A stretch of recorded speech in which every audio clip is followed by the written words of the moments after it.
Assalamu alaikum ko'rmanlar. Bugungi programmamizga xush keldinglar. Bugun biz intayin muhim ikki mehmonimiz bilan navbatdagi xalqaro vaziyatdagi yuzlanishlarni, undan boshqa Xitoyning kelgusi va Uyg'urlarning taqdiriga munosabatlik muhim temalarni muzokara qilamiz. Xabaringlarda bo'lgandek, o'tgan hafta biz bu programmani qilmoqchi edik, ammo bizniki muhim mehmonimiz O'rkash Davlat afandimniki safar planida o'zgarish bo'lib qolganligi uchun amaldan qoldirib, uning o'rniga biz Ilshod aka bilan Mashina ro'yiniki O'rta Osiyo ziyoratini muhokama qilgan edik.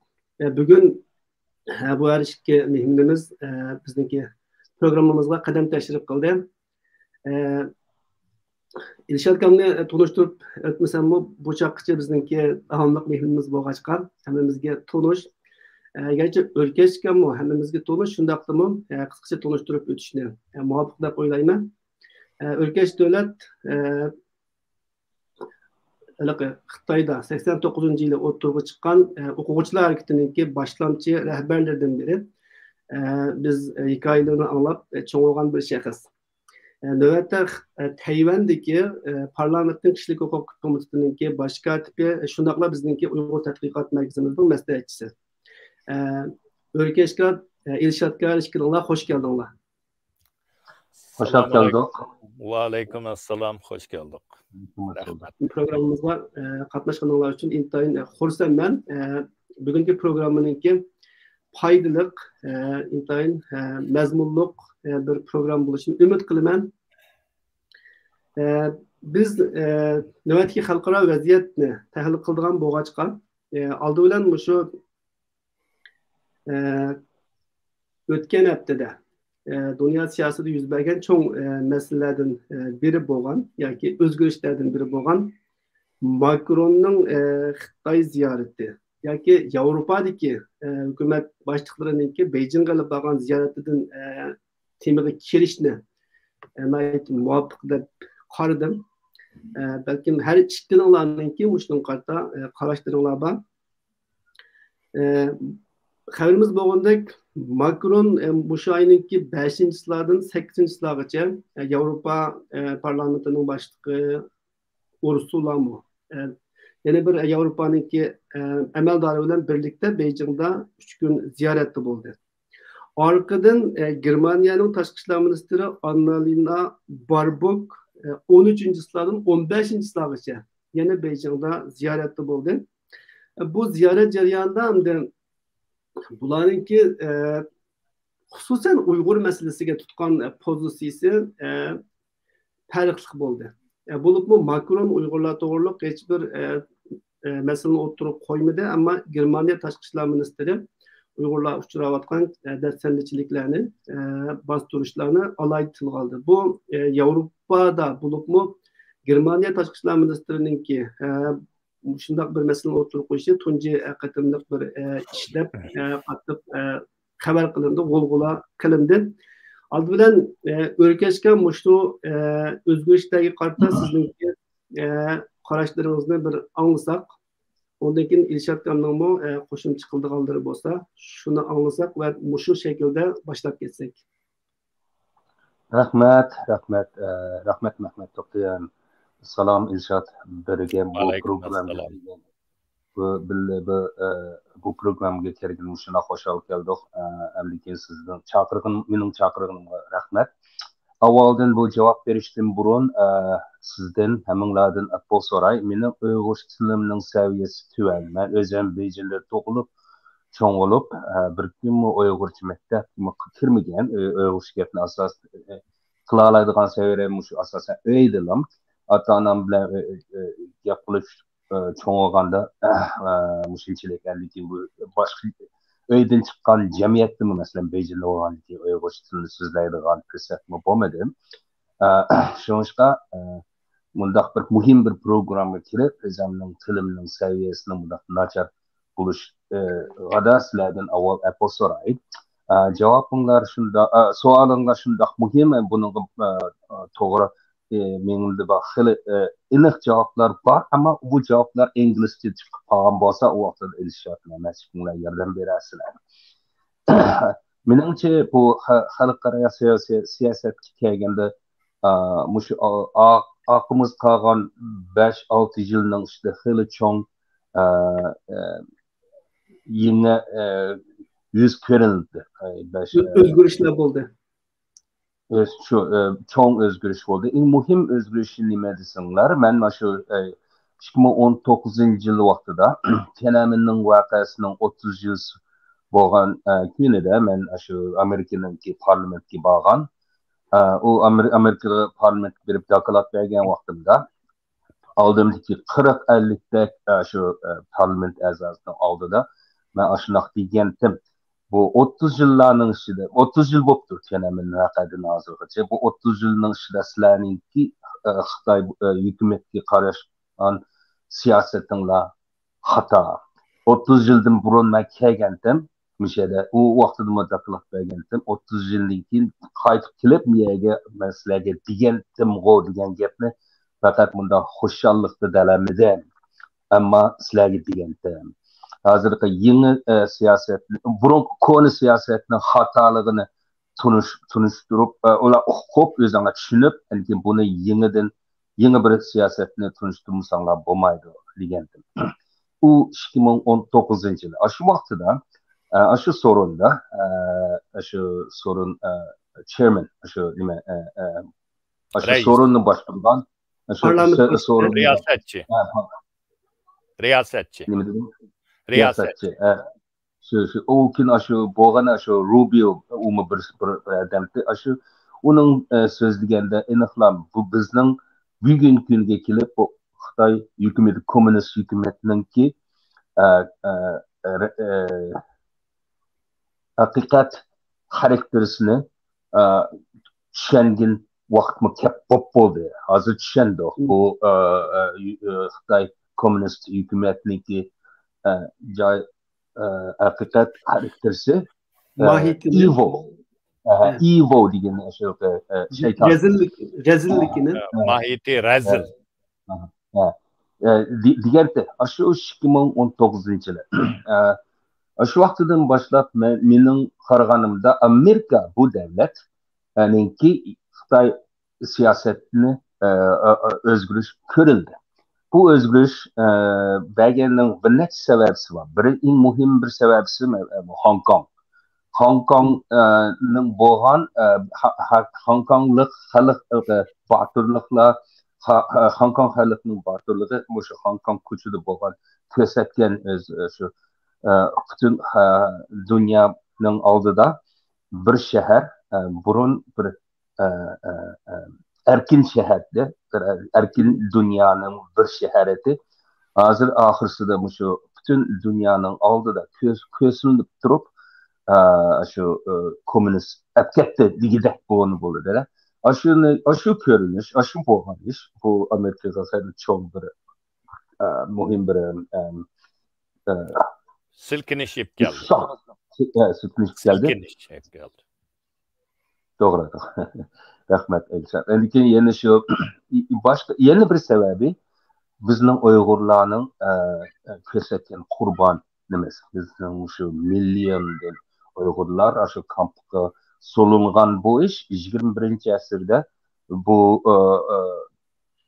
bunda bulamdı deb terap qilib to'g'rilab qolgan Amerikaliklar bizning burunqi saviyamiz va burunqi bu siyosatimiz Xitoy qarg'alash siyosatimiz xato degan yerga keldi. Shuningdek bizning Uyg'urlarning bergan bu qurbonimiz bekor ketmadi. Men buni shunday deb qarayman. Undan boshqa shu yil Covid ikkinchi sababi shu oldingi yilning shirki Covid'ni hatta şu Covid eğerde Xitoylar hükümetler takıl ketken emas bo'lgan bo'lsa-mu, buni hozir uqmaymiz-ku, aniq emas.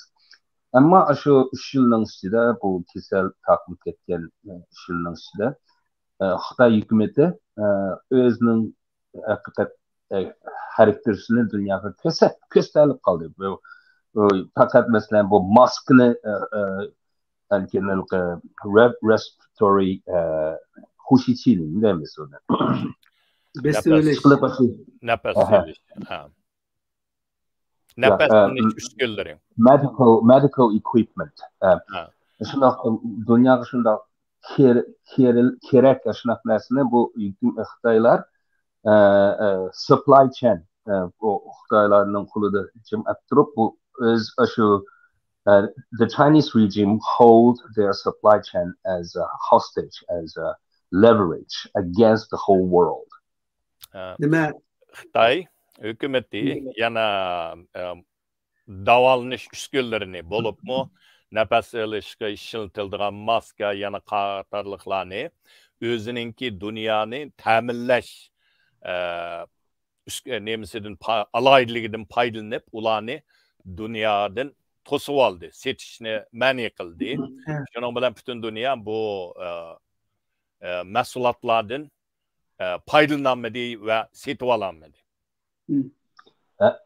Hem Xitoy hukumati aslında özünün leverage aşu supply chain özünün leverage qilib they use the supply chain as a leverage to push their ideology to the world, to their own value system, which is the biggest crash with the Western world's ideology and value. Özününki şu bütün dünyaya mal keraklik uskunlarni ta'minlashini o'zining bir quroli qilib ishiltib, dunyoga o'zining ideologiyasini tengib, mening mush ideologiyamni, mening tuzumimni qabul qilsang, meni berma, bo'lmasa bermayma deb dunyoni mana deganda go'rga olganda qilib ideologiyasini go'rga olgan bo'lib, ideologiyasini tangdi. And that have become the last straw to change, to force the United States to change its China policy.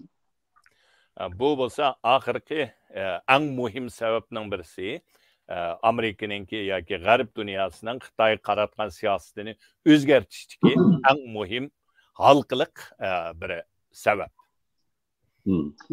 Ama Amerika bu bütün G'arb demokratik davlatlarning ichida birinchisi bo'lib buni bu yerga yangi pozisyonga o'rgildi. Ama başka devletler, başka G'arb devletler mesela yinedeki Kanada, mabadim u yerga Ottawa'ga berib Kanada'nın bu parlamentga kirib muhim şu parlament a'zolari bilan ko'rishib Avrupa'ga chiqib bordim, Brusselsga borgan, Strasbourgga borgan, Londondagi berib şu parlament a'zolari bilan Fransiyaga berib parlament a'zolari bilan ko'rishgan vaqtida mundaq bir to'yilib qoldim. Bu davlatlar hozir tek Amerikada unchilik oldida bu bir necha step, bir necha aql qolib qoldi bular. Bu davlatlar shunday qoldi. Qaynadi qolib qolgandan keyin bu qator Macron Beijingga borganda shuni kesib qoldi. Ammo Avrupa davlatlarimi butunlay Fransiyadagi Macronning o'zining bunday pozitsiyasini atayin. Macron qaytib kelgandan keyin ham xili cho'ng ovoz anglandi. Bu sening o'zingning fikringni bizning Avrupa davlatlarining fikri deb rahbarligini ko'rsat, uni qabul qilmaymiz degan ovozlar chiqdi. Demek şu vaqtida Macron'un en muhim bir gapi biz bu Amerika'nın kuralı, Amerika'nınki pozisyasının kuralı bulmayız. Bunun biz Avrupa özümüzün tutuş, özümüzün pozisyasımız buluş gerek dedi. Şundak mı? Bu gap bunun da benim fikrim bunda. Bu Avrupa asasen Amerika'nınki teşhidi, Amerika'nın pozisyasının teşhidin kapkalışının orası yok.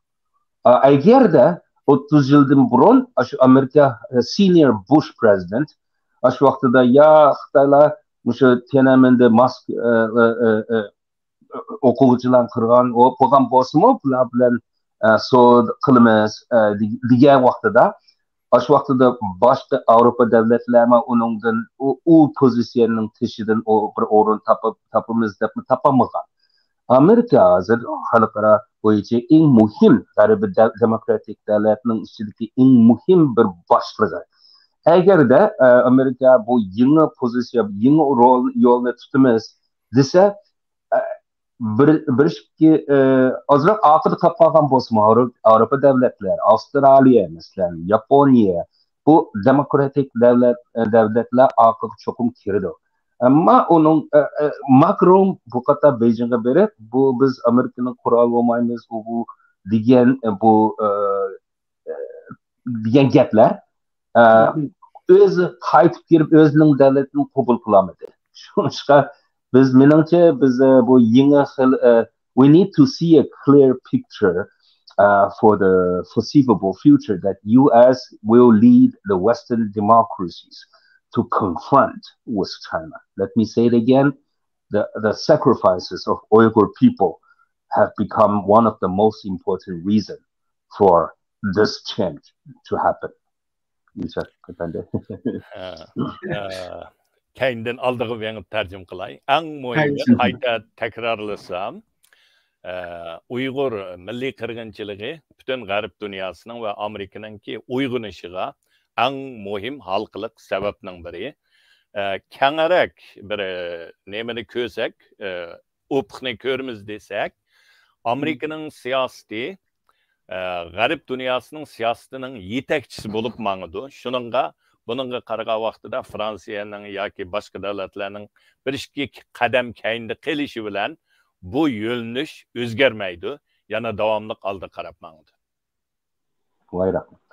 Taz yaxshi tarjima qildingiz, rahmat. Ko'p rahmat. Tug'ilma. Unda bo'lsa, Dilshod aka, sizningki bu solga qarta, bununla qarta qarashlarimiz, fikrlarimizni anglaylik.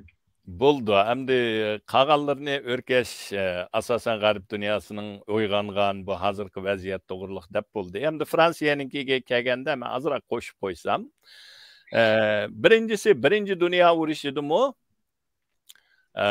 Fransiyanikiga Germaniya, ham Yevropada 3 davlat eng muhim rol o'ynaydigan. Angliya birinchi, Fransiya ikinci, Germaniya üçüncüsü. Bu 3 devlet asasen Avrupa'nınki siyaseti yoki coğrafya siyaseti demdik, geopolitik. Bununla asası mana degende şu ahirki karar çıkara alaydigan 3 devlet ta'sir ko'rsata alaydigan. Bunun içinde hem de asasen Angliya birinci deb qaraymiz. Mayli demokratiyanınki başlanışı olsun, Angliyaninki eng dastlabda parlament tuzumni rasmiy qonun bo'yicha yo'l qo'ygan, onandaki Amerika, onandaki Fransiya u yo'lga mangan. Hem Germaniya bo'lsa, buning oralig'idagi Yevropa quruqlig'idagi bir cho'ng davlat. Shuning uchun Angliya dengiz va quruqliq davlati, Fransiya bo'lsa yarim dengiz, yarim quruqliq. Shuning uchun bu 3 davlat eng muhim. Endi qisqacha bu dunyoning tarixiga, qisqacha Yevropaniki qarab kelsak, mayli Fransiya kuchlik vaqtida olsun, imperiya yoki podshohlik vaqtida olsun, Angliyani yengolmagan. Jiq urushlar bo'lgan, asosan Angliya ustunlikni egallab kelgan.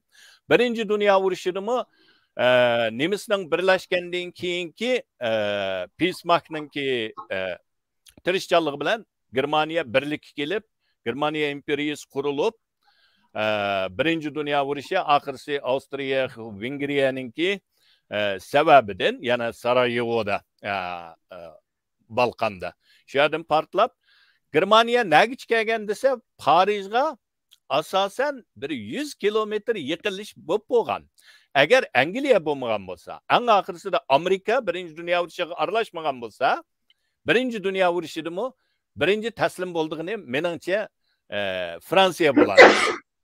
Sovyet Zar imperiyasi şu vaqtda Rossninki o asasen Germaniyaga futurib bo'lgan. Shuning uchun Vladivostok degan bir kelishim bor. Shu vaqtda Zar imperiyasi va keyingi Sovyet Lenin Germaniyaga hozirgi Ukraina qismini hammani Germaniyaga berib o'tgan, taslim bo'lgan. Mana degan vaqtida Lenin.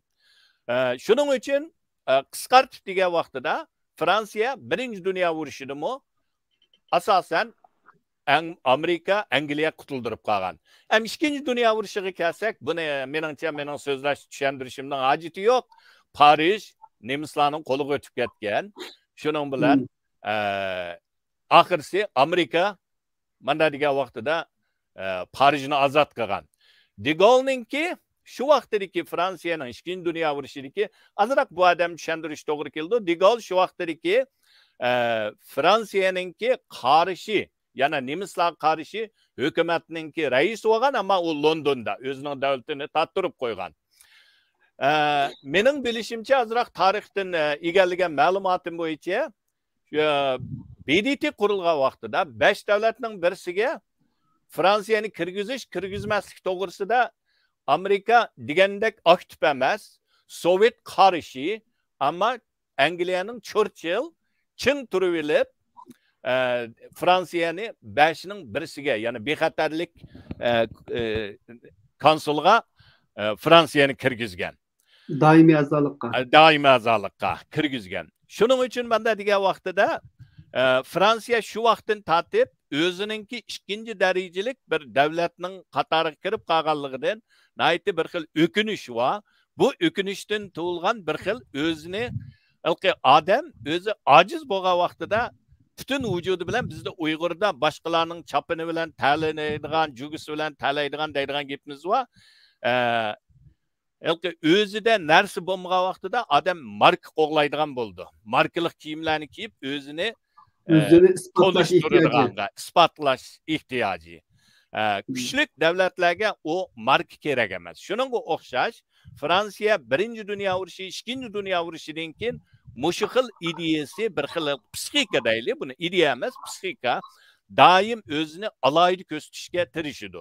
Masalan 1966-yili NATO qurilgan vaqtida, uning NATO 50-yillarda qurilib NATO qurilgan vaqtida 12 davlat. 12 davlatning asosiy birisi Fransiya. Ammo 1966-yili Fransiya NATO'dan chekinib chiqib ketgan. De Gaulle'ninki tashabbusi bilan. Chekinishlik sabab nima deganda NATO'ninki harbiyni hammasini bir tutash boshqarishga Fransiya unimay turib olgan. Bo'libmi yadro qurollaridan tortib hammani bir tutash NATO'ning bosh qo'mondonligida bo'lishga Fransiya qo'shilmagan. Shuning bilan 1966-yili NATO'dan Fransiya chekinib chiqib ketgan. 2009-yili Sarkozyning prezidentlik vaqtida qayta Fransiya NATO'ga kirgan.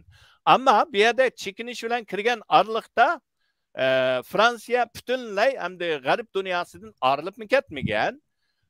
Yana NATO'ningki butun harbiy mashq hamma nemisiga qatnashgan, ammo armiyasini ayrim tutib qolgan. 2009'dan keyin yana qaytib kirdi. Shuning bu tarixini deyishim, hamda Fransiyaning bu psixikasi bor. O'zini alayda ko'rsatish. Bu birinchi sabab.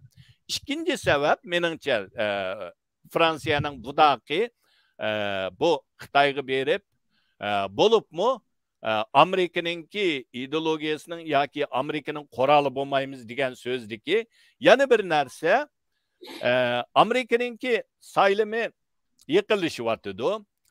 Oldingi hukumat, hozirgi hukumatninki oldingi hukumatning vaqtida Amerika Yevropa bilan bo'lgan munosabatda bo'libmi NATO'ning munosabatida jiriklishish nihoyatda kuchli bo'lgan. Buningdan mana degan vaqtida Yevropada bir andish bor. Bu andish nima degan vaqtida agar Amerika tuyuqsizdan saylamda boshqa bir prezident chiqib yoki boshqa bir o'ydagi prezident chiqib NATO'dan chekinadigan Amerika yoki Yevropani o'zang boshqur deb tashlab o'tirgan bunday bir ahvol chiqib qolganda Yevropa o'zimizni qo'g'day olamdik degan bu narsa Yevropaliklarnikida bor. Buningki asosan kuchlik bu fikrninki g'ulg'uyninki asosiy qismi birisi Germaniya, birisi Fransiya. Gerçi Germaniya hozir Amerikaning siyosati bilan yaqinda mangan bilan Germaniyadimi bu oy kuchlik mana degan iqim shu fikrdikilar. Nima degan vaqtida Amerikaga qanchalik ishinalaymiz? Amerika haqiqatan 1-Dünya urushi, 2-Dünya urushidagidek ashtaq halqılık vaqtida aralashib bizni qutuldiramdi yoki o'zimizga o'zimiz ega bo'lamdiq degan. Ammo lekin Abay O'rkash apandim deganga o'xshash, yaxshi xulosaldi. Amerika 2-Dünya urushidan keyingi butun dunyoninki hozirgi tuzumininki asos qurg'uvchisining birisi. Shuning uchun Amerikaninki xalqaro siyosatdagi boshlamchilik rol nihoyatda muhim. Bu rolga hech kim bu o'ringa chiqolmaydi. Fransiya texmi chiqolmaydi. Yevropaning eng kuchli davlati hozir harbiy jihatdan elib etganda balkim Angliya bilan yanada Germaniya bo'lish ehtimoli cho'ngaroq. Meningcha Fransiya emas. Fransiya mi kuchli? Men bugun hozir qarab chiqdim. NATOning ichida eng kuchli armiya sani eng kuchligi Angliya, Italiya, Fransiya, Germaniya mushu 4 hamda Amerikadan boshqa. Shuningga meningcha Fransiyaning bu Macronning uyaga berishi birsi Fransiyaliklarningki 2-Dünya urushida 2 yil qitimda asosan mag'lubga bo'lishidagi bu xil xo'rliq psixika. Xuddi Xitoydimi yana bir narsa bor, buni o'xshab deb qarayman. Xitoy masalan 100 yil haqorat kuchirgan tariximiz deydi. O 100 yil Opiyon urushidan tortib Yevropaliklar bizni bo'zaq qilgan deb shuningga o'zini ko'rsatish uchun Amerikaga kelib hozir shilting etib sening bizga qo'lingni shiltadigan u bu vaqting o'tib ketdi deyishdiki o'xshash. Fransiyadami mushu xildagi psixika eg'ir. Chunki 1-Dünya urushidami agar Angliya Amerika aralashmasa Fransiyaning mag'lub bo'lishi nihoyatda aniq. 2-Dünya urushidami mag'lub bo'ldi, taslim bo'ldi. De Gaulle'ninki o Angliyaga Londonga berib qurgan hukumati faqat Angliya chekindirib chiqqan askarlari bilan qurilgan. Shuning uchun mana degan vaqtida Angliyaning homiyligidagi bir hukumatdi. Shu hukumatni 2-Dünya urushidan keyin Angliyadan yana Fransiyaga kelib qaytadan tikildi. Ammo u aciz keladi. Xalqning homiyligida qurilgan bir hokimiyat. Biz onunki açık savaşlarını ko'rgan. Shuning uchun mana degan vaqtida ham yig'inchoqlab desam, Fransiyaninki bu odamni bak hayron qoldiradigan yeri emas, ammo hayron qoldiradigan yerimiz Fransiyadek yana kishilik huquqni, yana insonning hurligini birinchi qitim o'zininki mana degan vaqt hozirgi xalqarodagi kishilik huquq aktinamisi Fransiya inqilobi, ya'ni 1789 yilidagi 89 qo'ymayman. Shu. 1789-dagi Fransiya inqilobida jakarlagan garajlanlar huquqi degan aktinamiga asoslangan. Bunda bir davlatninki bugungi kunda Uyg'ur masalasini, yana Uyg'ur milliy qirg'inchilikni tilga olmay berib Xitoyga qo'shamat qilishi bu nihoyatda odamni afsuslantirdi. Germaniyaning tashqi ishlar ministrligi mana deganda kaynidan berib bu yerda Xitoyga Yevropaninki qat'iy niyat bilan Amerikaning siyosatida va kishilik huquq ching turdiganligini buni ko'rsatdi. Yana birisi Sarkozy bilan Macron bilan birga bo'lgan Ursula xonim. Uning bo'lgan Xitoyning pozitsiyasi masalan. Ikkisi mana degan vaqtida xoshamatchi bilan bir o'z g'ururi bilan berib kelgan siyosatga tutgan pozitsiyaninki nihoyatda aniq bir selishtirmasi bo'ldi. Bu yerda menimcha yana bir narsani qildigan yana bir narsani davitay undan keyin tugitma. Bu yerda yana bir diqqat qildigan narsa meningcha Macrondan bakarak meningcha Xi Jinping. Bu yerda Xi Jinping yana ma'o qurultaydan keyin raislikni atalmış mangulik bo'lib bo'lgan, ammo shundaqdimi qurultayi bilan yana bir qitim saylangan bo'ldi atalmış. Buningdan keyinki uning oldi bilan Macron bilan ko'rishgandiki Xi Jinpingninki holati. Mana degan vaqtida bu qitim Xi Jinping qarashda ko'rishgan ko'rinishlarga qaraganda naiti o'ziga bo'lgan ishonchi, o'zining hokimiyatiga bo'lgan ishonchi naiti bir xil mag'rurlik, hakovurlik ko'rinib turadi. Bu burunqidek naiti ehtiyotchanlik bilan qadam bosqini qaraganda bu da Macron bilan ko'rishgan vaqtida naiti hakovurlik, bir xil o'zini bir rahat yaşayotgan bu narsani ko'rsatyapti. Bu nimadan signal degan vaqtida hozir men tayyor degan. Bu tayyor endi balkim O'rkash apandim yana bir savolda javob bersa, Tayvan masalasiga o'tma degan shuning signali deb qarayman. Rahmat tuydi. Ko'p rahmat. Bu yerda men bir savol sormoqchi edim, bu shu onunga munosabatli. Vaqtni o'chiq yaptığımız bu savol uchun. Nima bu Fransiyaningki prezidenti bilan Yevropaningki yana bir yuqorilik mas'ulininki bag'andiki bu pozitsiyadagi farq, adekin Germaniya tashqi ishlar ministrining berib bu yerdagi pozitsiyadagi farqning ko'rsatilishini Yevropadagi ichki siyosat, tashqi siyosatdagi Yevropaning tashqi siyosatidagi bir maslashmaslik, ya'ni ziddiyat deb qaramdiq yoki buni Yevropaningki Xitoyga qaratgan siyosatidagi bir taktika deb qaramdiq. Ya'ni bular biri yumshoq, biri qattiq bo'lish orqali Xitoy bilan bo'lgan munosabatni yurgizib, ulardan foydalanishni o'ylayotgandi yoki bular Xitoy qarta siyosatni birlikka keltirib bo'lanmadimi tashqi siyosatni? O'rkash. O demokratik devletlerinin çokum her vaxtıda şu şiki ağız degende şiki avaz anlanıp durdu. Çokum bu Avrupa devletlerinin ben özüm berip anladım. Xelicik adamlarının fikri agerde biz bugün bu Xitoy burunqi Soğudan çıkıp gitmemiz desek, bu burunqidek bunda Soğudla münasebet boğan bilen şu siyaset maçı Xitoy bilen ki Soğud'sıga bağlı kalgan için bu dil çıkıpmiz desek onun faydası, onunla bek kıymet baha töleyiş gerek. Şoşka biz asanla müstəqil Amerika bugün degəndək bir value shared system deydi Amerikalılar.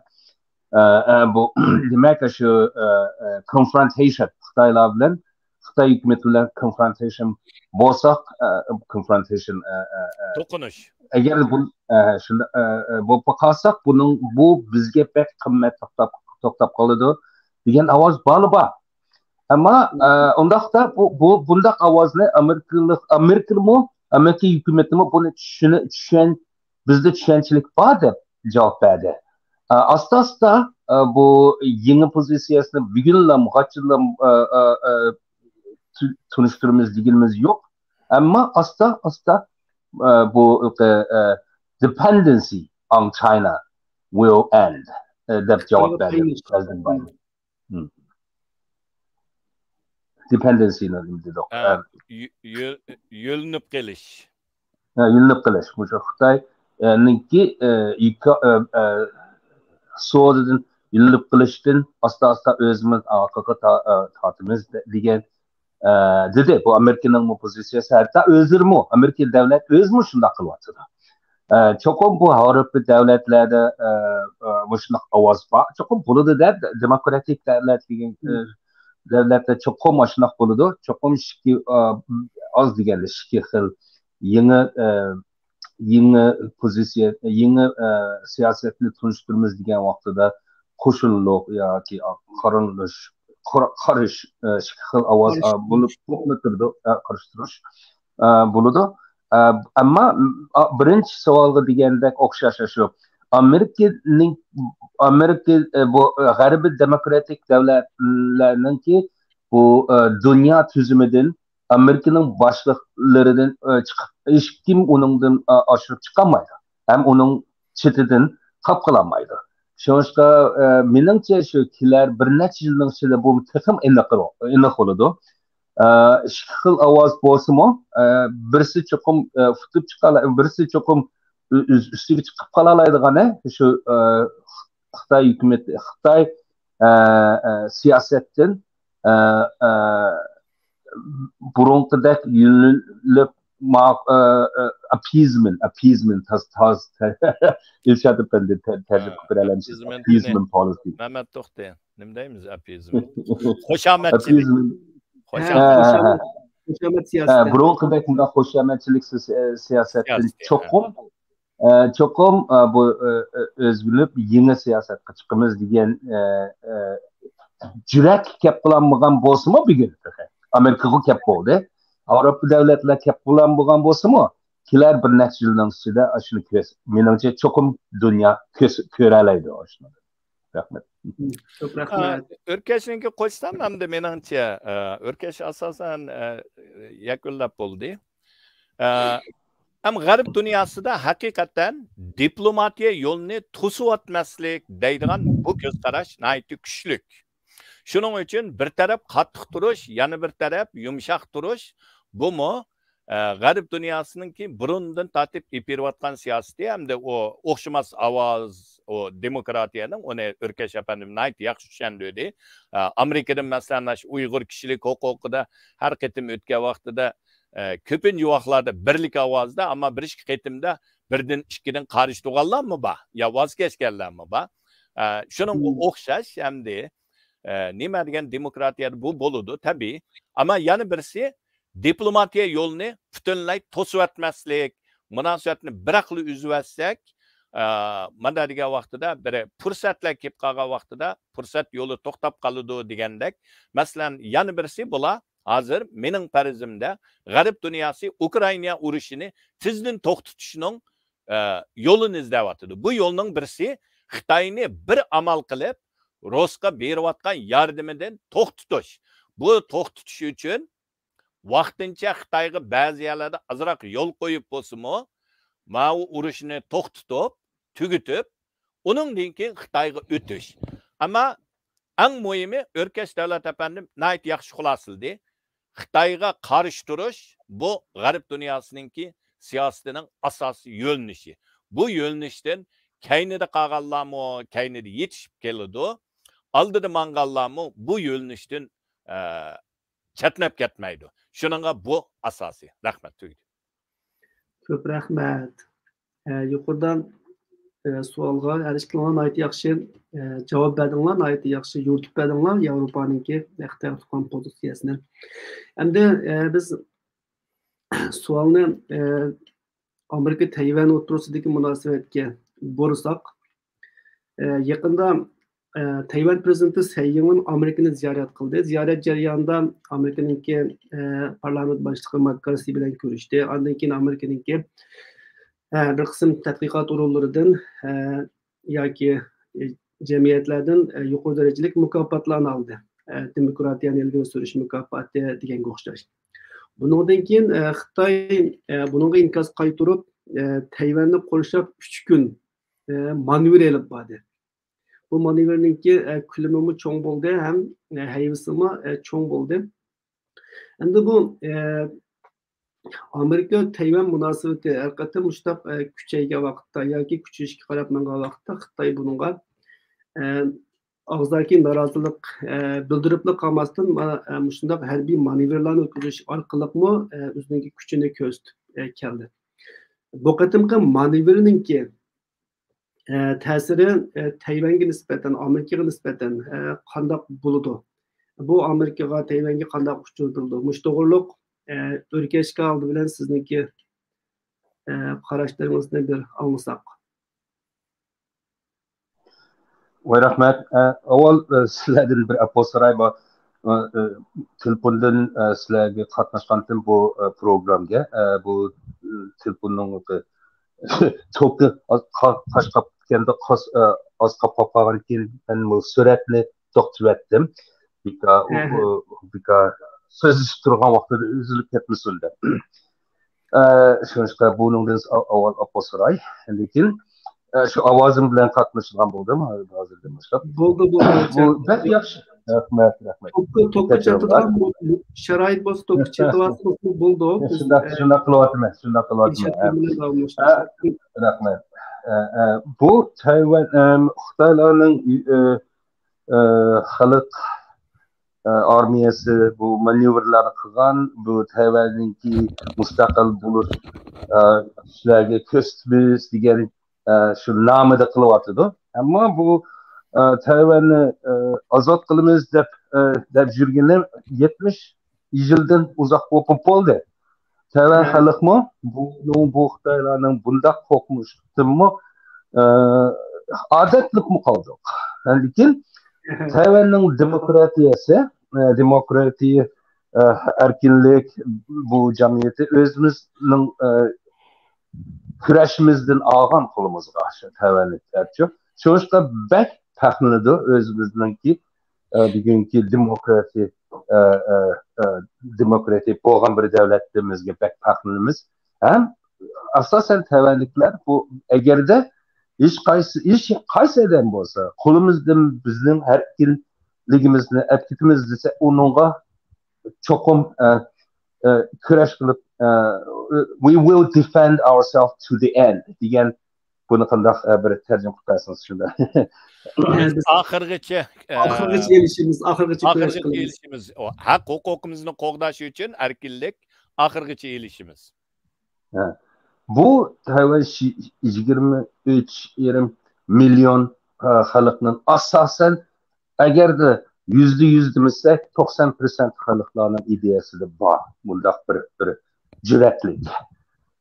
Bu jur'atlik oldin bo'lgan bu bir yildan oshgan Ukrainaning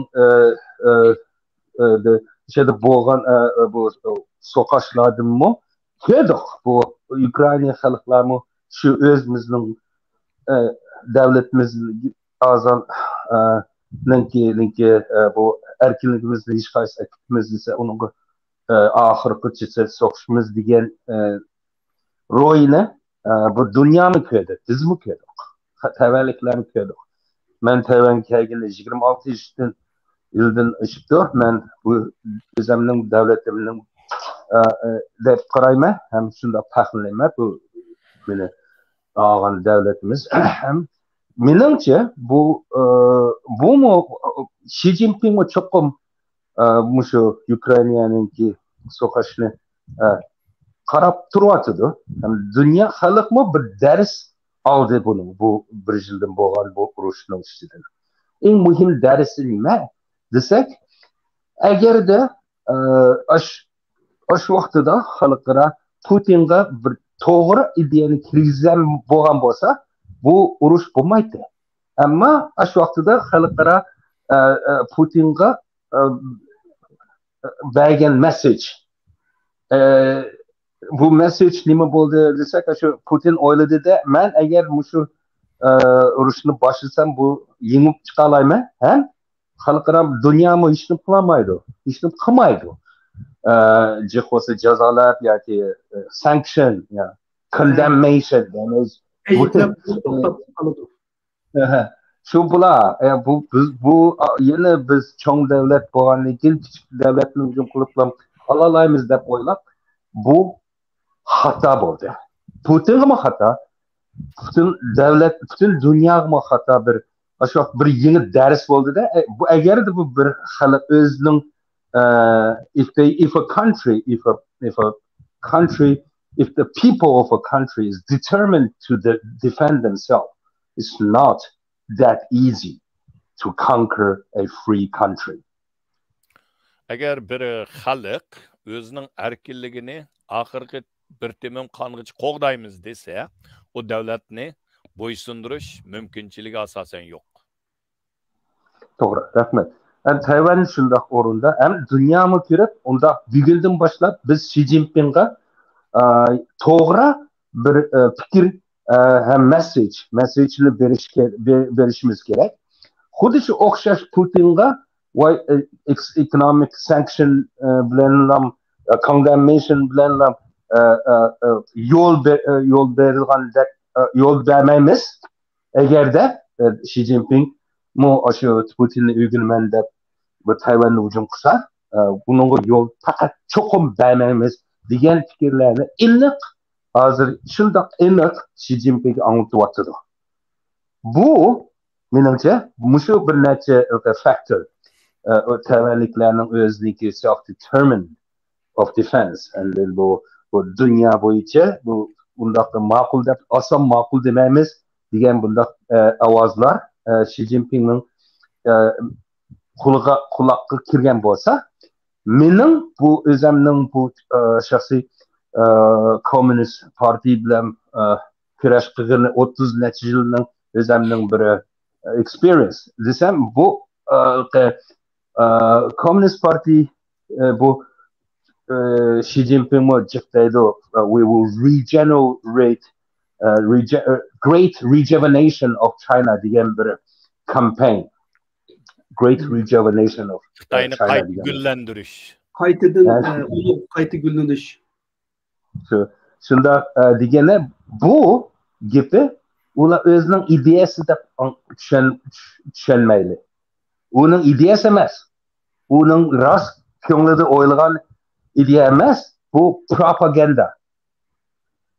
Propagandani o'xshash deymizku propaganda. Bu gap bu rejuvenation degan gap bu Xitoy Xi Jinping o'z xalqiga anglitib opiumda why shundoq nationalism bizning great daimiz davlatimizni qayta gullash shundoq dedik rejuvenation shundoq qilimizda shundoq xalqlar bu gapni anglab qo'llash uchun propaganda gap bu yolg'on gap Xi Jinping o'zi unga faqat ko'ngil bermaydi qanday o'zining tarixda qanday o'rin berilib qoldigan bu Xitoyni Tayvan qaytib elish bu o'ziniki tarixda muhim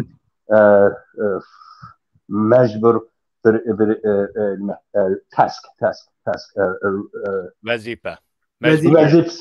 vazifasi deb qaramaydi. Mushu turgan o'rinni jiq tura olishim. Alki mushu o'rinda turib mushu Komünist Parti bütün Xitoyning boshqarish huquqini ching turib ashlungdan saqlab qilish ashlungdan economic benefit iqtisodiy manfaat shundoqlam shundan men shu Amerikada dedim sizlar bu Komünist Partini communism desanglar mu xata patriotism desang patriotism nationalism ay go'juyini dedik patriotism bunda desang vatanparvar desanglar mu mu xata butunlay agarda Xitoy Komünist hükümetini şu bir mafya criminal group deb tushunsanlar to'g'ri tushunganinglar bo'ladi dedim Amerikada mı dedim Avrupa'da basan mı deyman bu gapni pırsa chiqsam mushuni mening tunishimni bu Xitoy hukumatini xalqaro anglitma bular sizlar bak bu Putin o'ziniki bu ideologiyasi bor masalan bu great Russian reunification great motherland deb ketadiku Putin bu Xi Jinping'in unda yeri yok. Sonuçta Tayvan'ga hücum kılamdı yok. Tüllay aşı özlüğünki faydası var mı yok. Aşı hücum kısı faydası var mı yok da hesaplap çıkıyor. O vaxtıda aşı anlayan bu kadar eğer de sen aşına hücum kısan biz dünya demokratik devletler onu seni asan makul dememiz diyen fikrini anlap taze hesap kılıdı o vaxtıda. Xi Jinping is not idealist, but he's calculist. Xi Jinping ideologiya emas, yana manda degan vaqtida xiyoliy emas, ra'yi nima emas. Ammo u xalqni xush qiladigan ko'ngilni aldaydigan şu tarafdagi rahbar. He's a calculus. He calculates everything. Hesap sokuduğun deydi. Hesap sokuduğun. Hisavatçı. Mana degan özünün menfaatini hesaplaydı. Sonuçta bu egerde kim bir gün benden muhbirler kelip çık soraydı mende seningçe Xi Jinping Tayvan'a hücum qilishning mumkinchiligi qancha cho'ng deb so'raganda men mundaq javob berdim. Bu savolni so'ragan odammi mushu o'zi savolning javobiga ta'sir beralaydi. Agar de bütün dünya, bütün mesela media, news outfit, hamma davlatlar qo'shilib ovozini shu bundaq hujum qilsam biz uningga yo'l bermaymiz degan ovozni anglata olsa shu Xi Jinping Tayvanga hujum qilishning mumkinligini tushundira olasizlar deb javob berdi. Men bu şeyden o'xshash javob beray. Undaqdan Örkeşka siz Xitoy hükümeti hozirgi Xi Jinping boshchiligidagi Xitoy ozodlik armiyasi Tayvanga hujum qilmaydi deb o'ylamsiz? Yo'q, undaq deganim yo'q. Ammo mushu bir cho'qim qiladi, cho'qim qilmaydi degan bir cevabı emas. Hammamiz shu bu savolning javobiga ta'sir ko'rsatamiz. Masalan, Tayvanliklar agar o'zining jur'atligini irodasini agar ko'rsatilsa, u vaqtida uning mushu o'xshash savolning javobiga ta'sir ko'rsatamiz. Ta'sir ko'rsatadi. To'g'ri. Undaqda siz Tayvanda yashayotgan 20 necha yil bo'lgan ham Tayvanniki bir sharafli fuqarosi ham hukumatniki bir ma'muri bo'lish sifatingiz bilan Tayvanniki mayli armiyasi, mayli xalqida bu jasorat bormi? Masalan, Ukraina xalqiga hech kim ishonmagan, ammo keyin butun dunyoni ishontirdi. Tayvan xalqimi bizni shunday ishontirgudek jasorati bormi sizningcha? %100.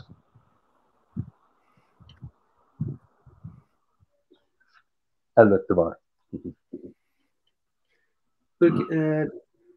İlşat Gazetesi'ndeki hoşuma çıkmadığını emas. Meningmi? Örkeşni aytdi, yaxshi xulosaldi. Meningcha Örkeşninki apandimning degan xalqaro Tayvanninkiga Xitoy Xi Jinping hujum qilalamdi, qilamamdi, tajovuz qilib kiralamdi, kiramamdi, xalqaroninki pozitsiyasi va Tayvan xalqining pozitsiyasi eng muhim dedi. Bu xulosani aytdi, yaxshi, eng o'lchamlik mana deganda to'g'ri javob. Bu yerda mening azroq Örkesh apandim bilan farq yeri ikki nuqta bor deb qarayman. Birisi xalqaroninki pozitsiyasidan qanchalik Xi Jinping uningdan qanchalik savoq oladi. Masalanda bu birisi. Ba'zi vaqtlarda diktator xalqaroninki inkosini o'zininki analiz bilan tushunadi. Masalan, Amerika Tayvanga hujum qilsang, biz cho'qim aralashamiz dedi. Ama Xi Jinping'ninki hem de şahsen mening şahsen ko'z qarashim Xi Jinping'ning qalbisi nima o'ylayotdi men bilamayman, uqmayman. Ama mening farzim hem şahsen uning o'y tushanchisida bo'lib diktatorlarda qanday o'ylaydi deganda Amerika aralashimi deydi, ammo u jiroq men yaqin. Men Amerika aralash bo'yicha men agar kirib egallalisam uni tayyor pishirib qo'ygan qilib qo'ysam, u vaqtida qanchalik inkos qaytara oladi, balkim qaytara olmasligi mumkin. Deb Örkesh apanim muhim bir nuqtani qo'ydi. Masalan, Putin birinchi qadamida Ukrainaninki Rus bilan chegaradagi 4 o'lkasiga kirdi. Ularni arib oldi. Ama shu vaqtida agar Amerika qattiq turgan bo'lsa, balkim keyin Qrimga kiramasligi mumkin. Ammo onunga Amerika norozilik bildirdi, azroq iqtisodiy jazo qo'ydi, ayıpledi ama keskin garip dünyası vədisi de tutmadı. Mesela Budapest Memorandum deydiğen öz vaxtıda Sovyet Gulga vaxtıda Yeltsin, Amerika'nın prezidenti, Fransa, Angliya, Ukrayna'ya bəgən vədisi var. O vədisi de Ukrayna'nın zemin birligini qoğdaş, eğer şununla xilaflık olsa Amerika bu devletle aralashib onu qoğdaş. Ama lekin onunla kılanmadı. Keynide onunla Putin bununla qarab beqib Qrimga kirdi. Onunla mu Amerika ayıpladı, jaza qo'ydi, lekin qattiq bir narsa bo'lmaganligidan shuning bilan bugungi urush boshlandi. Bu yerda Putin buni Amerika'nın ayıplashini, Amerika'nın jazosini undaq kuchlik his qilolmadi. Qilolmaganligidan bugungi urushni boshladi. Bu urushda hamdi Putin patqaq patdi. Şunanga hamdi belkim Xi Jinping'nin mu Amerika'nınki qanchilik degan g'arb dunyosininki shunanga buning da g'arb dunyosida mesela Amerika'nın mu hozirgacha yana ikki xil ovoz bor. Birisi aniq Tayvanni qo'g'daymiz desa, yana birisi status quo, ambiguity, yana mujmal tutish. Tayvanni ham qo'g'daymiz, Tayvan mustaqil bo'lsa bo'lmaydi, mushu holatni saqlaymiz. Ammo bu Tayvan bunda mangu bunda holatda bo'lishi o Tayvanga bo'lmaydi. Bu birinchisi. Ikkinchisi Örkeş efendim Tayvan'da turdu. Biz sırtıdan Tayvan'ı küzdümüz. Örkeş efendimninki Tayvan'a bo'lgan tushunchasi %100 meningdan yaxshi. Men xabarlardan foydalanaman. Abay Örkeş efendim dedi Tayvan halkı %100 tayyor Xitoyga qarshi turishga deb bo'lsa bildirdi. Ammo mening bu yerda azroq mening kuzatganimda texi bir oy bo'lmadi-ku deyman. Gomindangninki burunqi raisi, yani Tayvanning oldingi prezidenti Ma Ying-jeou Xitoyga bir ziyorat qilib keldi.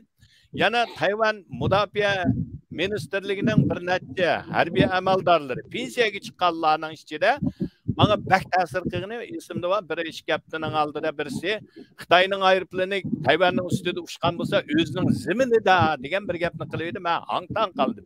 Qanday bo'lib bu bir Tayvanning tuzini yeb, biz Uyg'urlarning gapi bo'yicha shu yerning tuzini yeb, tuzga chiqirgandan birisi bu Tayvandami balig'i meni hayron qoldirdi. Hamda demak bu yerda %100 deyishi Örkeş efendimninki o ayer bo'lganlikqa deydi, balki ularning gapi faqat mandal deb qo'ygan bo'lishi mumkin. Ammo bu yerda azroq Xitoyninki Gomindangdan ümit kutadigan yerimi bor. Bu mu Xi Jinpingninki tavakkulchilik qilishiga yana bir sabab bo'lib qelish ehtimoli bor deb qarayman. Nima degan vaqtida to'g'ri, bu yerda men bir gap qilsam, Putinninki Ukraynaga hujum qilishidimi? Ukraynadagi ruslar va Ukraynadagi rusparast xalq bizni qo'llaydi deydigan bir umidmi bor deb o'ylayman. Umidmi bor, ha. Shuning o'xshash hamda Xi Jinpingdimi shunda bir narsa bo'lib qolamdi degan buningga men qilmiz. Hamda savolingizga buningga ulab javob bersak, ilqi boshqasi dedingiz Tsai Ing-wen. Masalan, prezident Tsai Ing-wen kelib Amerikada naiti dag'dug'liq bir faoliyatlar bo'ldi. Amerika'nın uç aşkara Tayvan tarafta turadiganligini Tsai Ing-wenninki bu da kelishida mana degan vaqtida Tayvan prezidentleri burunmu Amerikadan o'tib Latin Amerikadagi bir necha davlatlarga, diplomat davlatlarga berib ziyorat qildigan, ammo bu da ketim Tsai Ing-wenninkidek bunda bo'lib boqmagan. Buningda ikki narsani aniq berdi Amerika. Birinchisi xuddi Örkeş davlat efendim deganga o'xshash, Amerika Tayvan muhim Amerika uchun. Buningga qo'l tiqma dema deding. Moşuk besiyotgan qadamni texmi yuqori tutmangimiz degan signalni berdi. Bu yuqori tutmangimiz degan signal nima deganda, agar sen shunda bo'lib qolsang, Tayvanning mustaqilligini biz e'tirof qilitish ehtimolimiz bor degan signalni berdi. Bu birinchisi. Ikkinchisi, prezident Tsai Ing-wen dunyoga Tayvanning demokratiyasiningki bir simbol xarakterlik o'zining qanchalik bo'lgan ishonchisi, Tayvan xalqining bu erkinlikka bo'lgan ishonchisi, uningga bo'lgan qimmat qarashi va uni qadrlaydiganligini xalqaro dunyosining sahnasida, chunki Amerika dunyo siyosatining sahnasi. Bu sahnada yana bir qatim ko'rsatdi. Endi bu yerda Xi Jinpingning Macron bilan ko'rishi Tsai Ing-wenninki McCarthy yana Amerikaningki mana degan vaqtida 3-o'rindagi boshlig'i. Birinchi prezident bo'lsa, ikkinchisi muavin prezident, uchinchisi parlament boshlig'i bo'ladi. Tsai Ing-wen Amerikaning 3-nomerlik eng muhim odam bilan ko'rishdi. McCarthy efendi bilan ko'rishgan vaqtida Tsai Ing-wen prezidentninki mayli inglizcha bergan bayonoti bo'lsin, so'zi bo'lsin, u yerdagi nihoyatda rohat, o'ziga bo'lgan ishonchi Xi Jinpingninkiga selishtirganda bu Tayvanninki qanchalik madaniyatda, qanchalik demokratiyada sug'urilgan va shuningdan bo'lgan bu faxr, bu ishonchi buni dunyoga yana bir qatim ko'rsatdi. Xi Jinping Tsai Ing-wen bilan bir sahnada tug'idek saviyasining yo'qligi buningda selishtirib nihoyatda aniq bir dunyoga bergan signal bo'ldi. Manda degan vaqtida har qanday bir inson bilan aralashmaydigan vaqtida o'zining xilimi emasmi? Shu aralashsa shuning bilan bir o'rtaq bir fikr bayon qilish olamdi. Siz bir odam bilan o'tagan vaqtida telefonga qarab yoki buttak o'tag'ini olmaydi. Paranglashish kerak. Mana degan vaqtida Xi Jinping bilan birga o'tagan odam zerikidi ham rahatsizlanish ehtimolligi nihoyatda yuqori. Chunki u parang sog'idagi odam emas, saviyami yo'q, unchalik ishonchimi yo'q. Ammo Tsai Ing-wen xonim bo'lsa, bir demokratiya, madaniyatning simvoli, ham shuningga salohiyati to'shirgan faxrlik bir shaxs. Shuning uchun xalqaro sahnasida buni ko'rsatish, selishtirish orqali xalqarodagi o'zini hozirgi inson madaniyatining eng yuqori pallasiga yetdim degan har qanday bir davlatmi shunda davlatlar bilan aralashsa o'zining va'dasini tura oladigan, birlikda ikki taraf tang manfaatlanib oladigan bunda bir diplomatiya munosabatiningki zarurligini his qila oladi. Shuning uchun qisqartib oxirsida yakunlasak, Tsai Ing-wen xonimninki Amerikadan o'tishi xalqaroga bergan ikki signal. Birisi Tayvanning demokratiyasi, Tayvan xalqining irodasini bildirish, ikkinchi Amerikaning Xitoyga bergan signal. Tayvan muhim biz uchun. Agar sen tavakkul qilding, Tayvan mustaqil bo'lishi muqarrar degan bu signalni berdi. Rahmat tuydi. Ko'p rahmat. Ko'p rahmat. Kechirsiz o'lkash. To'g'ri, deganingiz to'g'ri. Mayinjo bilan masalan bir pensiyaga chiqqan bir ikki Tayvanning generallari Xitoyga berib, hamda bir demokratiya davlat cho'qim o'xshash emas ovozlar chiqib turdi. Ham Tayvanmi shu Xitoyning hujumida in Taiwan facing direct threat. Taiwan facing the direct military threat. There is no threat. Tayvan bevosita tahdidga uchrayotdi. Shuningda cho'qim o'xshash emas ovoz bu demokratiya jamiyati bo'lgan, lekin o'xshash emas ovozlar bor. Mayinjo Xitoyga borgandimi? Masalan, o'zim yana shu muhim bir ovozi, nima desam, muhim bir message nima desangiz, bu qatorki mayinjo borgan bu qator berib degan ovoz burunqi Gomindangning ovozi o'xshash emas. Eng farqi nada desangiz, shu Junhua Cumhuriyetininki constitution, asas qonun degan gaplarni Xitoyda dedi. Men Junhua Cumhuriyeti, Junhua Mingo'ninki bu ex-president degan gapni dedi. Shuningda bu yeni bir signal. Bu signal nima desak, bu Gomindangmi bu yerda surrender qilish natoyi. Boshqa bir yo'l topish deb o'ylaydi. Burun Sayinga o'xshash bundaq Amerikaga yo'llab turib xalqaro demokratiya davlatlar bilan turib bir pozisiyon bundaq tutamdiq yoki Beijing bilan boshqa bir usulda parang gap qilishni boshlamdiq, dialogni boshlamdiq deb o'ylaydigan ovoz bor. Ammo bu ovozlar surrender, to'shang, surrenderni nima deymiz? Taslim bo'lish. Nima dedingiz? Taslim bo'lish. Taslim bo'lish deb tushunsak bu to'g'ri emas. Bir shikadan ba'di 23 million 23 million xalqning ichida bir Xitoyga bir kirib kelsakmi bo'ladi degan ovoz bo'lsa-mu, mingdan 1000 meningcha 100 odamdan mutlaq oz. Shu chiqqan mening %100 deganim agar to'g'ri bo'lmasa, %99 1999 deb bundaq bir xulosaga mening nimam bor. Shinshil I have confidence. Shinshil bor. Qo'shilamiz. Mana qo'shilaman. O fikringizni xuddi Uyg'urning ichidimi? Bir nechisi Xitoy bilan yashaymiz deb chiqqan ahmoqlar bag'i o'xshash. Tayvanning bag'i bo'lishi birinchi ahmoq menimcha tabiiy. Bu yerda men nima Xitoydagi demokratiya harakati va demokratiya kelgusi Uyg'urlarning taqdiri haqida savollarni so'rashdan avval shu Tayvan bilan munosabatlik.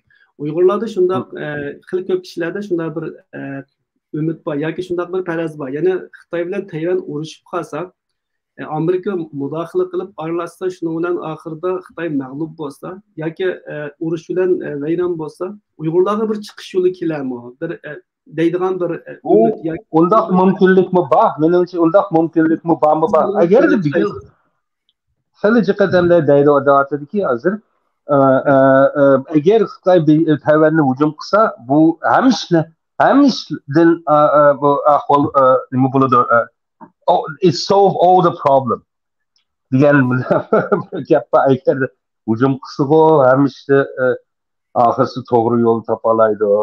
Tayvanni mustaqil bo'ldi. Bizmi o'zimizning davlatimizni mustaqillik topalaymiz degan fikrlarni jiqqanladim. Menmi buni qo'shilaman. Men u mumkin, mumkinlik qilish menimcha. Ama bu vaqtda shu xil ehtimollik texmi cho'mligi deyman. Masalan, urush uzun usulgan mezgilda ichki bexatarlik uchun Uyg'urlarga bo'lgan bostirishning salmoqi texmi aniqi mislsiz eshib ketish, qirg'inchilikninki ko'lami texmi eshib ketish. Shikil ahvol, shikil tarafga minishning mumkinligi bor. Ammo meningcha u vaqtida butun dunyo qo'shilib bu qat'iy Tayvanga hujum qilishni qabul qilmay va vaqtida jurat hilalab bu regime change hukumatni almashtirish hukumatni almashtirish shunga kelish shundoq kelish mumkinligi cho'ngroq deb qarayman. İnşaatkasını qo'shadigan fikringiz bormi o'shdan qatta? Meningki o'rkash bilan o'xshash ko'z qarashda. Endi Tayvanga hujum qilib qolsa, Xitoy imperiyasininki oxirlashishi, men buni birinchi deb keldim. Birinchi dunyo urushida 4 imperiya yimirilgan. Ikkinchi dunyo urushidan keyin yana qolgan imperiyalar hammasi yimirilib, jiq davlatlar mustaqillikka erishdi. Qilib qolgan ikki dunyo urushidan keyin qilib qolgan Sovet imperiyasi bilan Xitoy imperiyasi. Sovet imperiyasi yimirildi 91-yili. O'zininki parchalandi. Ammo Rus yanala bir imperiya deb qaraymiz. Shuningga budaq urushdan keyin ya umi parchalandi.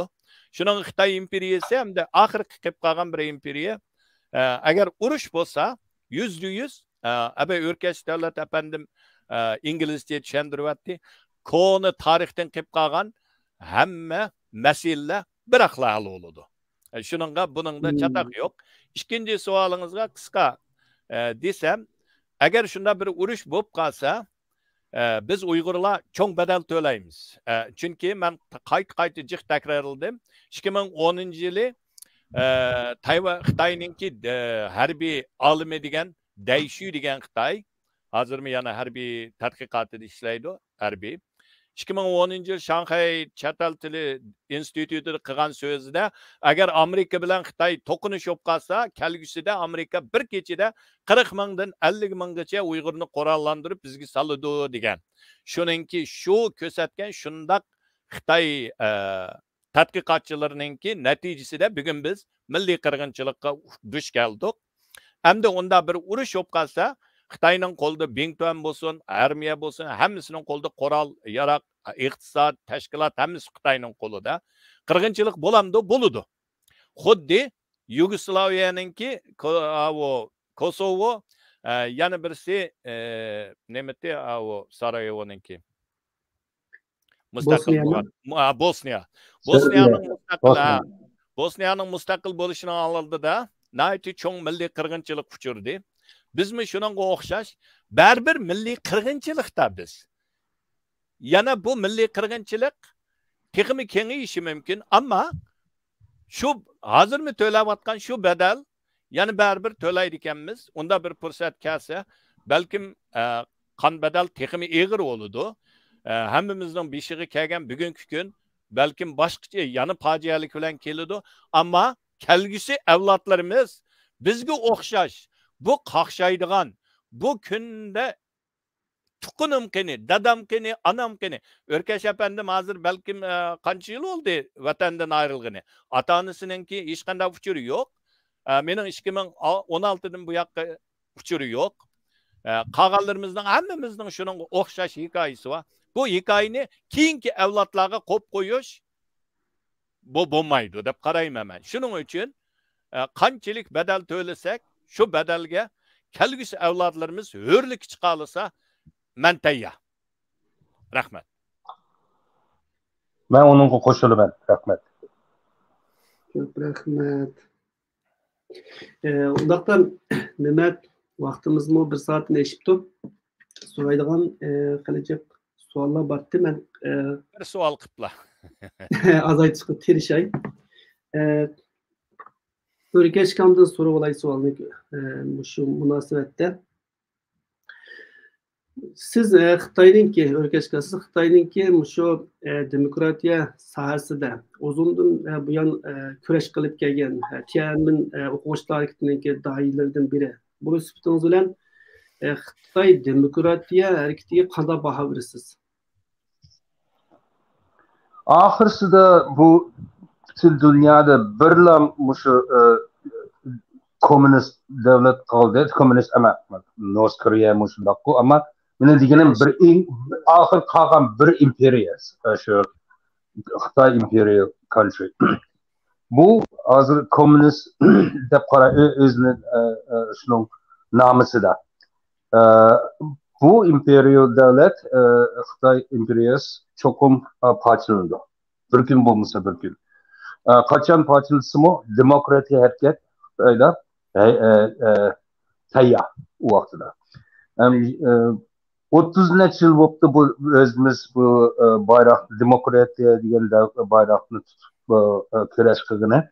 Ham 30 necha yilning ichida xili jiq odamlarmi qurbon bo'lib shu shundoq bo'lgan bo'lsa hozirgacha bu demokratiya hareket Xitoyning demokratiya hareketi tishilmadi. So'ngga barba hem tay hem keyinlikka shu bir tarix ko'rsatib ko'rsatgan vaqtida o'zining tayyorligini yana ko'rsatdi u vaqtda. Buning ishonchim bor.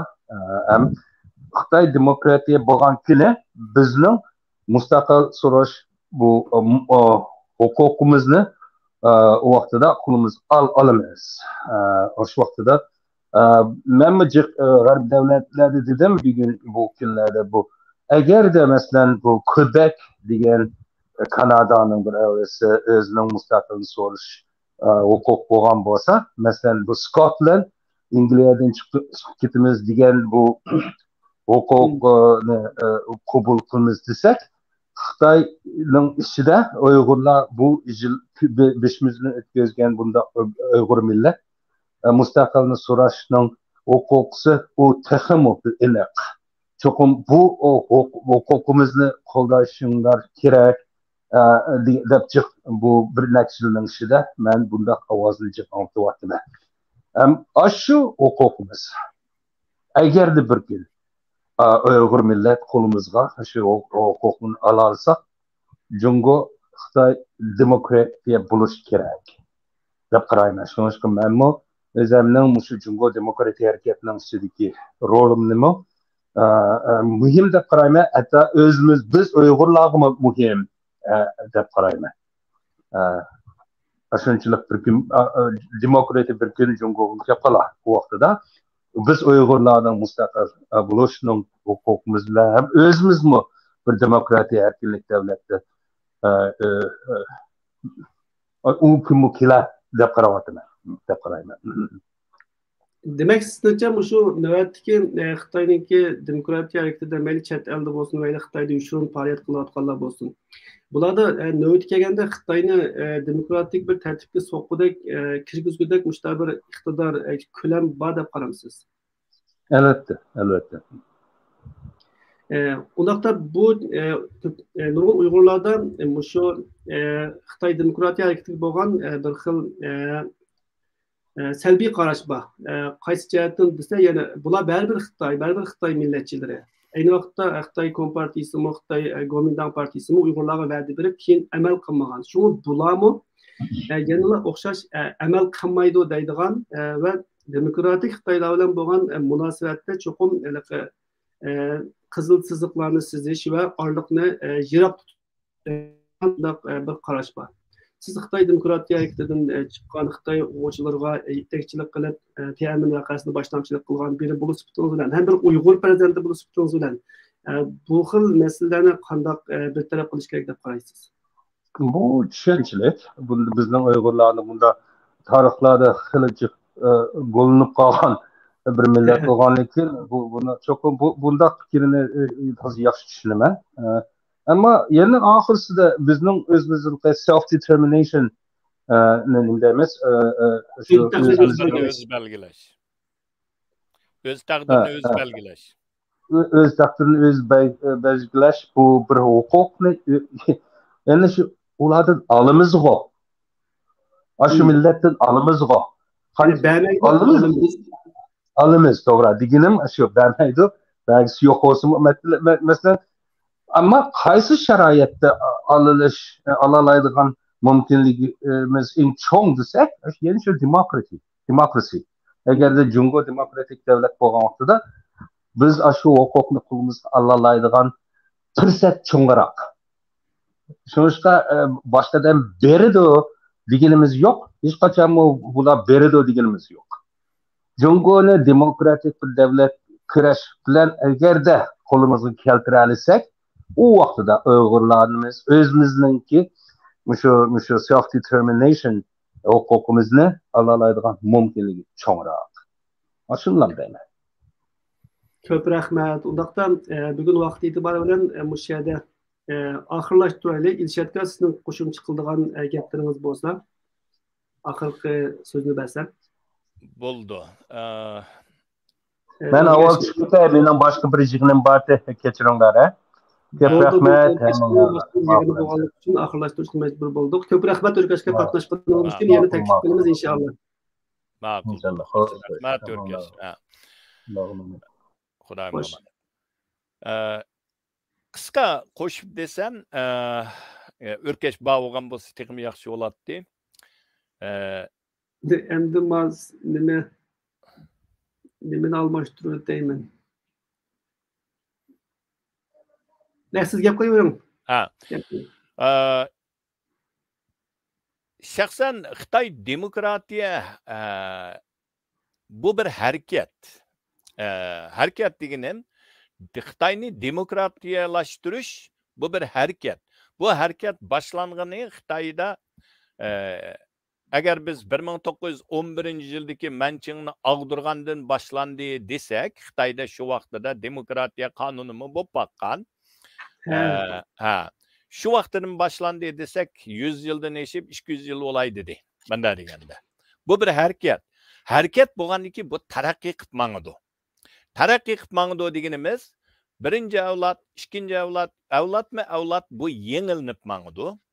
Yengilniş jarayonida xuddi abay O'rkash apandim deganga o'xshash. Buning ichida daşqalları boludu yoki koni ideyadikilar boludu, yengilinidi. Shuning uchun Xitoy demokratiya harakati hozirmi yana bir yengilinish davrisiga keldi.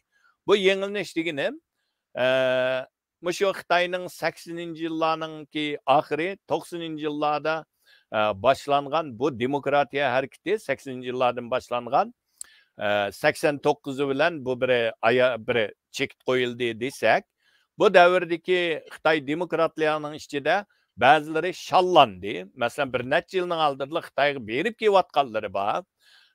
Ba'zilari O'rkash apandimdaklar davomlashtiryapti. Bularning ichida O'rkash apandimdak yana boshqa Xitoy har qanday bir Xitoy ishg'ol etidagi millatlarning mustaqil bo'lish haq huquqi deydiganlari bor. Yana yaqinda ismini atığım yo'q. Xitoyning yana boshqa ba'zi bir demokratiya shaxslari bor. Masalan, Uyg'urlar andig'i deydigan. Ular bor, ammo ular hozir bag'an siri shallanib teshig'i chiqyapti. Ularni hatto Amerika mo qo'llashdan voz kechib, masalan, ularning berayotgan pullarini kesib o'tishi, shuni ular g'aljirilishib Uyg'urlarni hujum qilishi, bu shuning mana degan vaqtida bir ko'rinishi. Bu demaklik, mening demoqchig'im qisqartib aytsam, Xitoyni demokratlashtirish bu bir harakat. Bu harakatning ichida demokratiyaning qalpig'ini kiyib olgan har xil insonlar bor. Bu insonlarning bir turkumi haqiqiy demokratiyaning nimaligini tushunsa, bir turkumlari milliy demokratiyachi mana degan vaqtida. U yana Xitoy şovinizm, Xitoyning manfaatidagi demokratiyani yaqinlaydiganlari.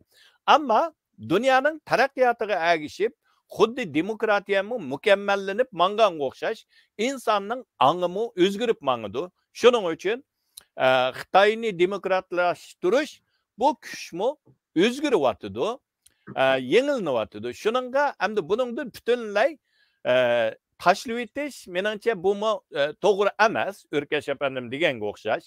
Bular bilan bo'lgan munosabatni meningcha eng muhimi biz prinsipni ching turishimiz kerak. Masalan, mening tajribamda shuningga bir turkum Xitoylarni yaxshi ko'rib ketmaydi meni. Masalan, har qitim Xitoylar bilan echilgan yig'inning oldida bu Xitoylar nima demoqchi? Buni biz ko'rishimiz kerak. Uningdan keyin bu Xitoylarga chegaramizni aniq ko'rsatib berishimiz kerak. Masalan, men ba'zi yig'inlar qatnashganda Xitoylarga deydiganim Xinjiang degan so'z chiqmaydi. Chunki men Sharq Turkistonlik. Buni deyman desang men bormayman deyman, qatnashmaymiz. Uningdan keyin oxir yig'in tugandiki har qanday Xitoyning yaxshi ko'rdigini bir bayonot e'lon qildi. Bayonotning ichida nima so'zlar bor? Qaysi so'zi mujmal bo'libmi milliy masalaga kelgan vaqtida. Bu prinsiplarda agar biz ching turib, shu prinsiplarimizda ching turib, bu demokratlar bilan bo'lgan ba'zi bir birlikda ip boradigan faoliyatlarni ip berishimiz meningcha bu bizga foydali tarafga qarab mangdi. Masalan, mayli qaysi tashkilot bo'lsin Xitoyninki. Masalan, men hozir Shanxay mustaqillik degan bir tashkiloti bor. Bular bilan doimiy hamkorlashaman. Ularga shuni qo'yman. Xitoylar kelib, oldin qitim New Yorkka borsak, bir to'qay Xitoy keldi, bizning bayroqni ko'tarsa, biz shu yerda olaymiz. Kimni so'zlashni biz belgilaymiz. Xitoy belgilamaydi, ularga o huquqni bermaymiz. Bu shartlar bilan bular bilan bo'lgan maz munosabatlarni davomlashtirish meningcha zarur. Endi oxirisi xulosalaydiganim mustaqillikni kishi bermaydi. O'rkash apandim nihoyatda yaxshi dedi. Hech kim mustaqillikni mana eleveling deb beradigan narsa yo'q. Mustaqillikni kurash qilib, qon to'kib oladigan. Bu kim bugungi kelgacha hamda g'arb demokratlarning ichida demokratiya davlat, masalan, Chexoslovakiya ikkiga bo'lindi. Chex va Slovakiya degan ikki davlat bo'ldi. Bular tinchlik bilan ayrıldı. Onundan boshqa tarixda nihoyatda az undaq qilqi birasi ma'qul deb berib yetadigan mustaqillik. Shuning uchun har qanday mustaqillik qon bilan keladi. Amerikaning mening bir yangi kelgan vaqtimda o Koreya urush xotirasiga borsam, bana bek ta'sir qilgani tamga yezib qo'ygan freedom is not free. Erkinlik haqsiz kelmaydi yoki bekorlik kelmaydi. Ha, onunla çok bedel to'laymiz. O bedel deganimiz jon va qon. Şunun bilan keladi. Shuning uchun Xitoy demokratlari bilan bu harakati bilan moslashimiz, birlikda ba'zi faoliyatlarni olib boramiz. Ammo lekin u deganlik ashular demokratiya bo'lgan vaqtida bizga berdi deb saqlamaymiz. Biz shunda fursat kelgan vaqtida Xitoy demokratiya bo'lsa, Xitoy demokratlarning vazifasi, u bizning vazifamiz emas. Bizning vazifamiz Sharq Turkistonninki taqdirini o'z qo'limizga elish, bu zaminni erkinlikka kapolat qilish, bizning kelgusi avlodlarimiz abayman deganga o'xshash, bizga o'xshash dadam qani, anam qani deb boshqa davlatlarda sarson bo'lib, menga yordam qilmadi. Türk mening qarindishim tuğu, O'zbek qarindishim tuğu, nima uchun yordam qilmadi? Musulmon arablar bizning din qarindishimiz tuğu yordam qilmadi. O kunlar biz bilan tugusun. Avlodlarimizga qolmasin. Biz bu vazifani biz bilan tugutishimiz kerak. Jiq bo'lsa bizning bolalarimiz bilan tugish kerak. Navrlarimizga qat'iy qo'ymaslik mening irodam shaxsan. Biz bilan turimiz. Rahmat. Ko'p rahmat. Xudo qolsin chatga oxirlashtiraylik. Qatnashganlar uchun ko'p rahmat. O'rkashkamdan boshqa yig'in va kim bo'lmasa biroz kengaytgan batdi ma bu Uyg'urlarning taqdiriga munosabatli savollarni. Alloh xolsa keyin yana bir ko'rsatishgan. Hurmatli ko'ruvchilar, bugungi mulohazamiz, muzokaramiz shu yerda oxirlashdi. Yana bir savol bordek qilamdi qarasam. Assalomu alaykum. Ömer Bakali akamiz bizga salom yo'llabdi. Rahmat Ömer Bakaliga. Ömer aka sizga salom, ko'pdan ko'p rahmat. Programmamizni oxirlashtiraylik. Allohga emanet.